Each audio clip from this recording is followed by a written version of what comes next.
अगर आप अपनी फिजिक को लेकर थोड़े से भी सचेत है और जिम या फिर किसी और तरह की स्पोर्ट्स एक्टिविटी में एक्टिव है, तो आपको एक न एक बार फिश ऑयल खाने की सलाह जरूर मिली होगी। अब कुछ ने तो इस बात को माना भी होगा, लेकिन कुछ ने इसे नजरअंदाज कर दिया होगा। लेकिन क्या आपको सच में फिश ऑयल खाने के फायदों के बारे में पता है? साथ ही क्या आप जानते हैं कि इसका ओवरडोज भी आपके लिए खतरनाक हो सकता है? वेल, अगर आपको फिश ऑयल के बारे में ज्यादा कुछ नहीं पता है तो हमारे साथ वीडियो के अंत तक बने रहिए, क्योंकि आज हम आपको इसके फायदे और नुकसान के साथ साथ ये भी बताएंगे कि आखिर फैक्ट्री में फिश ऑयल कैप्सूल्स को कैसे तैयार किया जाता है। तो चलिए फिर शुरू करते हैं आज का ये वीडियो। फिश ऑयल, ये ऑयल हमें किराने की दुकान पर सरसों या फिर रिफाइंड के तेल की तरह किसी प्लास्टिक के बोतल या फिर पैकेट्स में नहीं मिलता। ये हमें कैप्सूल्स की शेप में कुछ ही गिनी चुनी दुकानों पे मिलता है।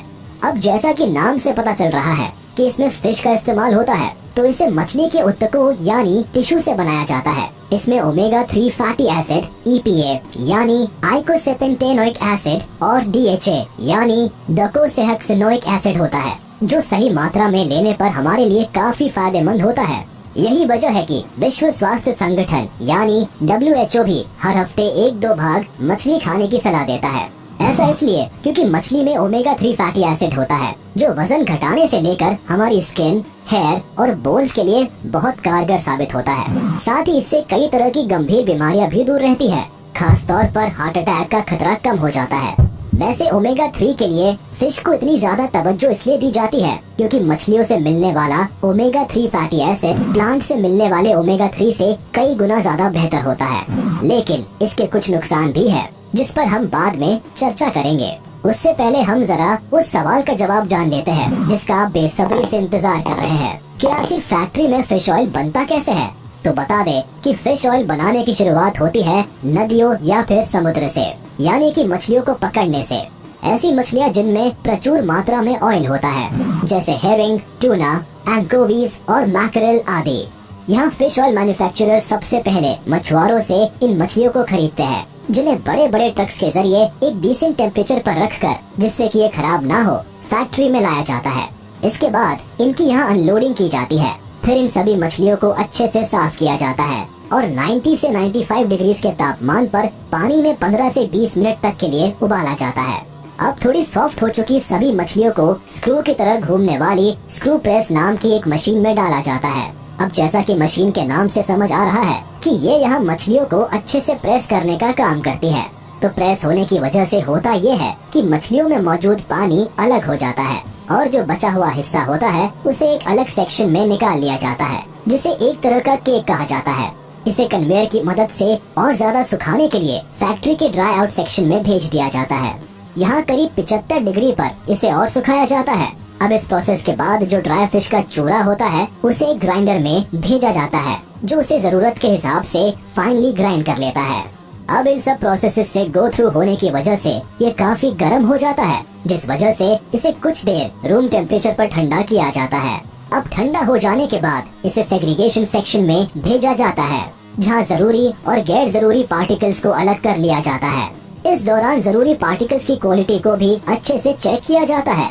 क्वालिटी चेक करने का जिम्मा फैक्ट्री के सबसे अनुभवी और जिम्मेदार लोगों पर होता है, क्योंकि फिश ऑयल न सिर्फ स्पोर्ट्समैन और जिम जाने वाले लोगों को बल्कि सामान्य लोगों को भी रिकमेंड किया जाता है। इसलिए छोटी मोटी कमियों को बहुत सीरियसली लिया जाता है और प्रोडक्शन के दौरान ही सभी कमियों को तुरंत दुरुस्त कर लिया जाता है। अब बारी आती है उस लिक्विड की जिसे शुरुआत में प्रेसिंग मशीन से अलग किया जाता था। उस लिक्विड को सबसे पहले फिल्टर किया जाता है, जिससे जो सॉलिड माइन्यूट पार्टिकल्स उसमें बचे होते हैं वो भी अलग हो जाए। इसके बाद इस फिल्टर्ड लिक्विड को पहले एक गर्म टैंक में और फिर एक सेंट्रीफ्यूग टैंक में भेज दिया जाता है, जहां इस लिक्विड में से प्रोटीन वाटर और ऑयल को अलग करने का काम होता है। अब जो प्रोटीन वाटर लिक्विड में से निकल जाता है उसे अलग अलग एंजाइम से ट्रीट किया जाता है और फिर इस लिक्विड को फुल्ली कंप्यूटराइज्ड वेपोराइजर में भेजा जाता है। वही जो सॉल्युबल हमारे पास बचता है उसमें 35 से लेकर 40% तक प्रोटीन होता है। तो अब इन प्रोसेसेस के बाद ऑयल को एनकैप्सुलेशन एरिया में भेज दिया जाता है, जहाँ पर जेल से बने कैप्सूल्स को तैयार किया जाता है और उसके लिए उसे एक खास तरह के लिक्विड में नहलाया जाता है, जो कि सॉफ्ट जेल को बनाता है। अब पहले तो सॉफ्ट जेल बहुत ज्यादा ढीली होती है, लेकिन जब इसमें लगा ऑयल धीरे धीरे रिमूव होता है तो वो हार्ड होता चला जाता है और फिर इन कैप्सूल्स को उठाकर बाद में एक अच्छे खासे वक्त के लिए सूखने के लिए छोड़ दिया जाता है। अब इसके बाद मशीन इन कैप्सूल्स को काउंट करने के साथ साथ इनकी क्वालिटी को भी चेक करती है।